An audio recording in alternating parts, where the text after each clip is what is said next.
Hey moms, and welcome back to my channel. Thanks for tuning in today. I know it's not actually Motherhood Monday because it's Tuesday, but let's be real.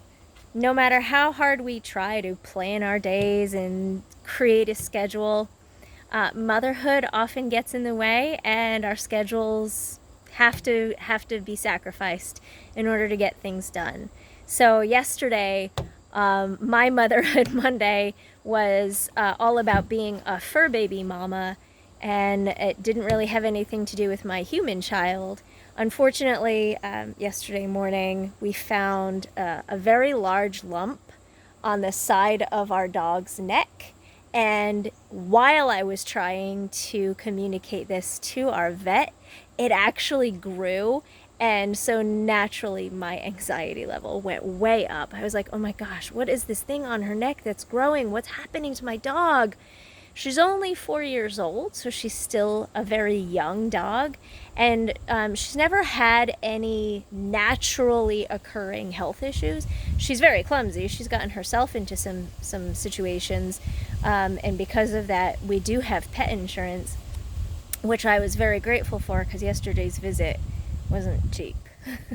But she did end up going to see the vet, in case you're interested. And if you're not, just skip past this part. So we did take her to the vet. The vet did do some tests on it. She originally thought, based on my description of it, that it was going to be an abscess. But then when the vet saw her, she's like, this was a lot larger than I had anticipated. And all of my attempts to test the fluid have come up with nothing. There is no fluid. It's not an abscess. The only thing she could think of it being was, I guess, a blocked salivary gland.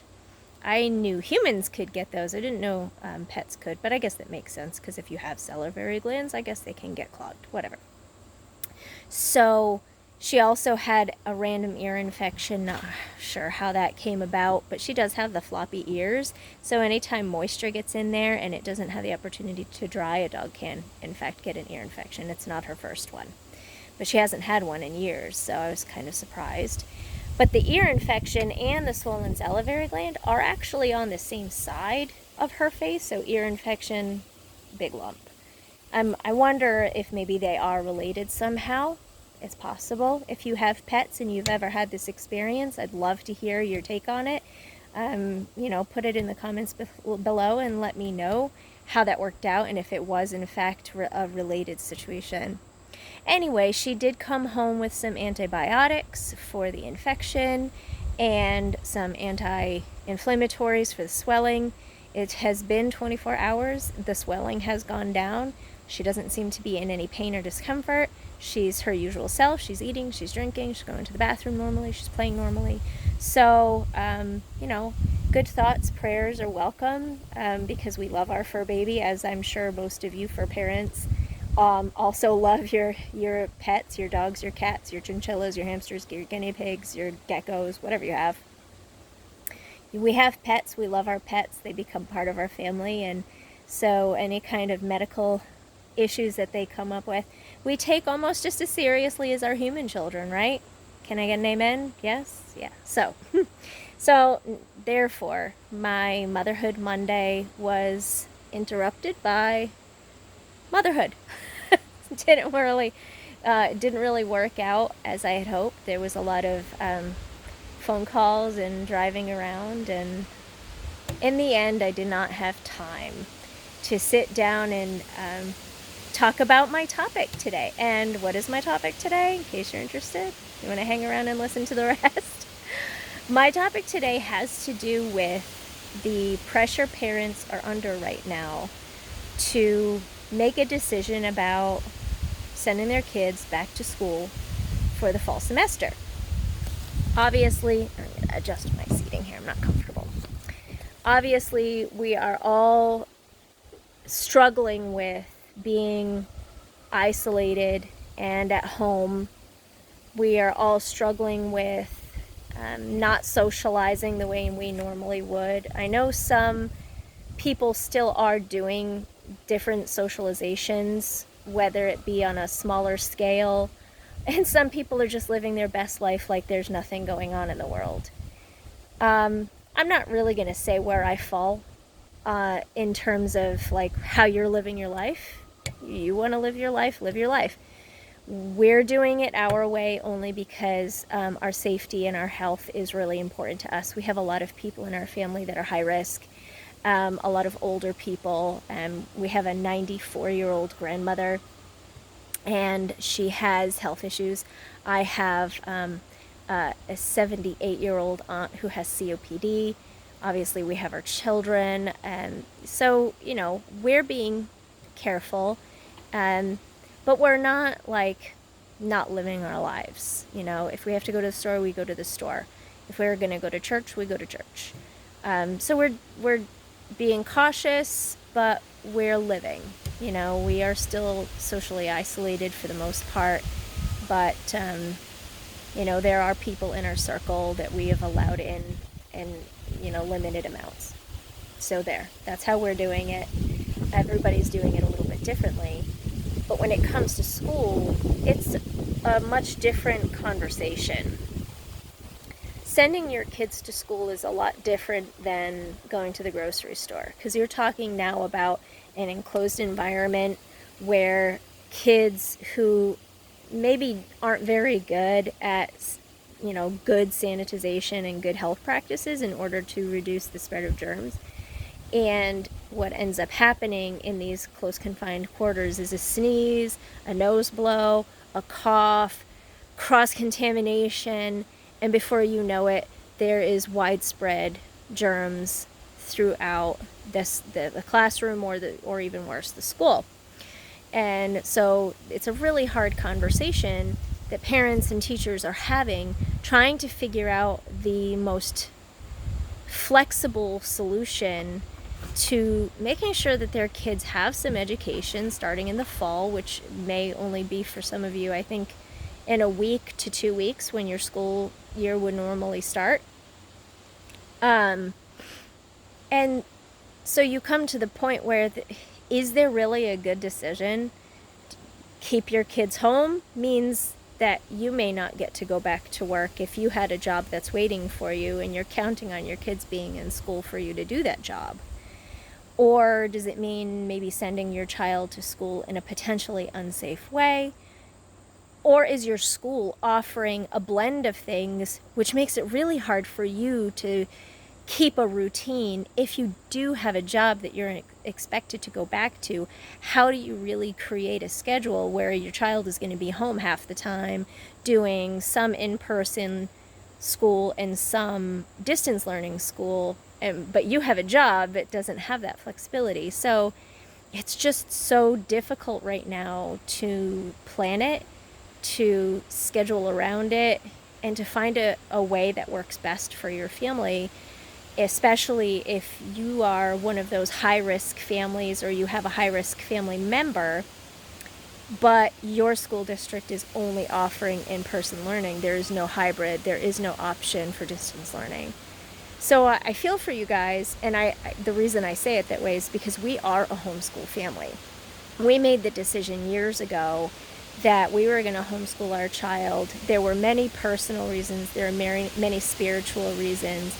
There are lots of just organizational reasons that we decided to go the homeschool approach. And can I just add as a little side note, when this whole thing blew up in March and schools shut down nationwide, I can't say how grateful I was for the decision that we made to homeschool years ago. At that moment, our child did not miss a beat, and he just kept doing what he was always doing. It was no different for him. It was no different for us. The only real hiccup is that now my husband was also working from home, and he was in the same room as our child who was trying to complete his schoolwork. And my husband works in an environment where he's often on conference calls, doing various meetings, or checking in with a boss or a coworker verbally. And when my son was trying to complete an assignment and my husband was trying to do one of these phone calls, there was some headbutting initially, and we had to work something out where the son's school wasn't interfering with the husband's work or vice versa. because they were both distracting each other. But after a few weeks of that, we were able to figure it out, and we struck a balance and we struck a rhythm, and it worked out really well. And of course, our son finished his 2020 school year in late May. So since then, he's been on a school break, not really in the office doing that kind of school. He's had his summer bridge work, but it's mostly been in a different room. So now he's going to be starting school back up. Actually, yesterday was his first day back to his school schedule, which is back in the office because he has an online curriculum. That's a whole different conversation for a different video. And I'd be more than happy to film that video for anybody who's interested. Leave a comment in the comment section, and I will be more than happy to talk about all the different types of ways you can homeschool your child and all the different ways you come to make those decisions. I would love to do a video on that too, anybody who's interested. But what I wanted to talk to you specifically about is parents who are trying to make the decision and faced with the reality of somehow, some way, your children have to go back to school in the fall, whatever that's going to look like. And I saw an article in the midst of all this. Actually, there were two situations, but this one was the first one that popped out, and it has to do with, I have the article in print here so I can refer to it. A Pennsylvania teacher worried parents could damage conversations about gender if they access kids' Zoom classes. And this is an article, it's the Associated Press, and it's talking about how some teachers in a Pennsylvania school district were quoted as having concerns about the parental supervision during distance learning. So basically, if I understand this correctly, distance learning is done via video conference, like a Zoom or a Google Room or something like that. And so all of the students are signed in, and the teacher is signed in. The teacher is giving a virtual lesson where they can be seen and heard throughout the home where the lesson is being viewed. So parents and siblings and whoever else lives in the household could potentially be a witness to the lesson being taught by the teacher and anything else happening in this virtual classroom environment. So I'm seeing here that, and this isn't the only instance, the other article was from a school district in Tennessee, but it was a similar concern that teachers don't want their students' parents interfering now with the lessons the teachers are teaching. Basically, what these teachers are saying are that they don't want the parents to undermine the things that the teachers are teaching these students. And I'm reading this and I'm like, wait, you're just the teacher, you're not the parent. You're concerned that the parents of these children, the parents who are ultimately responsible with the task of raising these children, you, the teacher, are concerned about the parent undermining your teaching. As a parent, that concerns me. As a parent, I don't want anybody else undermining what I teach my child. That includes any other parent, any other family member that may disagree with how we raise our child, that might have different religious beliefs or political beliefs or, moral values, ethical beliefs. Any of that is basically taught by the parent to the child. It is the parent's job ultimately to instill those values and that worldview to your children. What the teacher's job is to educate your child's mind And ultimately, their job is to basically educate them on those 4 core subjects: social studies, science, language arts, and mathematics. Any sort of political or cultural or socioeconomical addition, that is unnecessary. You don't need to teach the children in your classroom about politics in a biased way, whether it's Republican or Democratic or anything else. In order for for the child in the classroom to be well educated, they don't need the political bias. They don't need a socioeconomical bias. That is unnecessary, and that's exactly the reason our child is homeschooled. Because of things like that. I do not want the public school system, or even a private school system, to undermine the values we have taught our son. And I know a lot of homeschool families feel this way. They do not want their teaching to be undermined by the corporate school setting. And it's verified by articles like this out of Pennsylvania and out of Tennessee, where teachers, and it's documented, it's quoted, these are on online forums, so it's not like these teachers can go back and say, I didn't say that. Yes, you did. You absolutely did say that you don't want parents watching these virtual lessons during distance learning because you don't want these parents to undermine whatever it is that you're teaching the children. Well, if you're teaching the children valid, factual, unbiased, non-opinion based information, then why should it matter? Why would you be so concerned as a teacher? Unless you are teaching these children some sort of indoctrinational information that's not relevant to your mathematics lesson.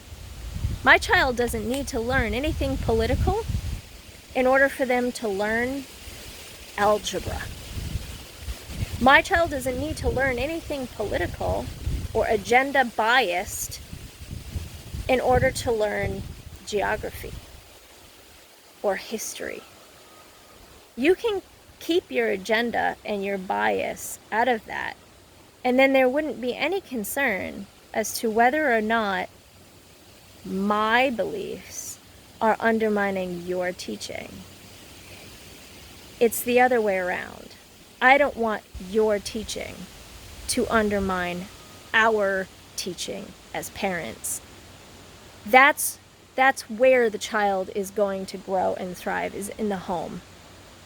I get that they're going to get their education at school.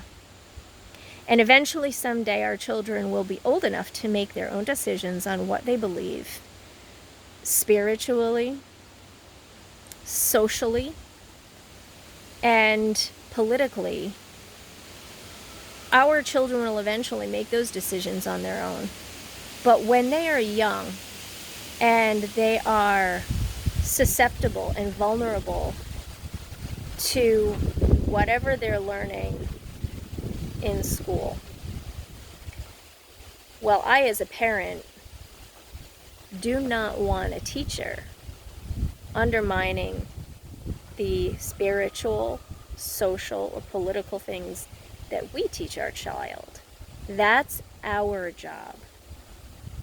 I might not be an expert in science or math or history or geography, and I rely on a teacher on a computer to teach those things to my child. And then I can come alongside and help fill in the gaps or help him practice along the way. But those classes don't teach my child religion. They don't teach my child what to think politically. They don't teach my child what's right and wrong socially. That's our job as a parent. And how dare teachers across the country feel like parents have no right to undermine what the teachers are teaching the children in these classrooms. No. No, no, no, no, no. Teachers do not undermine the parental figure in the home. You educate the child. That's your job. That's what you get paid for. And I know I'm probably going to get a lot of backlash for people who are teachers.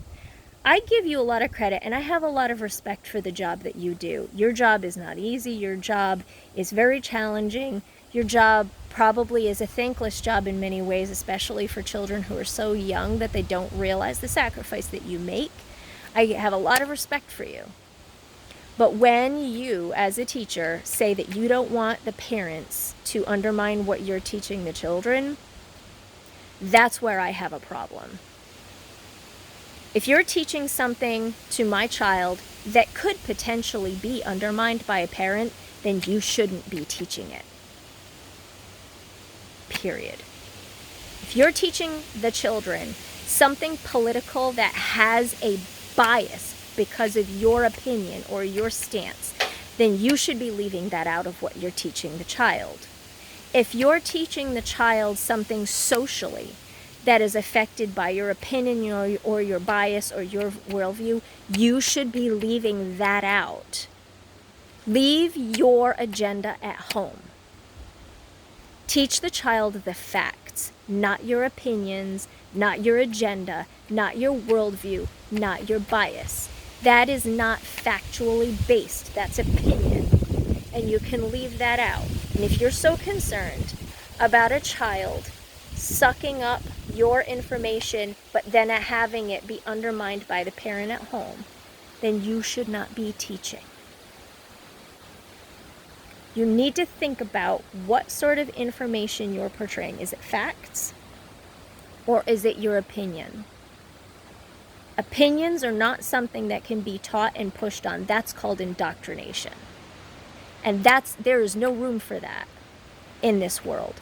We do not indoctrinate children. That's how they end up crazy, and they end up like little mini Hitlers. I'm sorry. I mean, that might be an exaggeration, but in reality, if you keep pushing an agenda on a child, what if your agenda is wrong? What if it's extreme?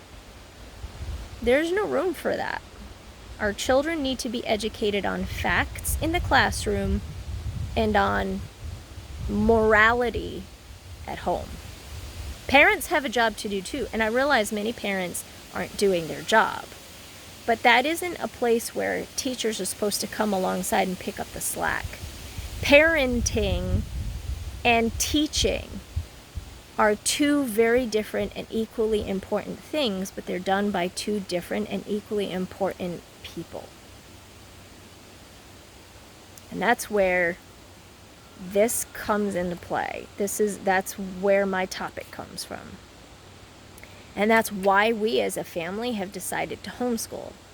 Because we have specific religious beliefs that in most public school settings are being undermined by the public school setting, by the teachers, by the administrative staff, by the culture of the public school. And we don't want our religious beliefs to be undermined. And we don't want our child to be wrongly influenced in a different direction of what we believe religiously or spiritually or socially or politically. That's not what we would be sending him to school to learn if we were to send him to school. But after seeing stuff like this, he can promise you we won't be sending him to school anytime soon.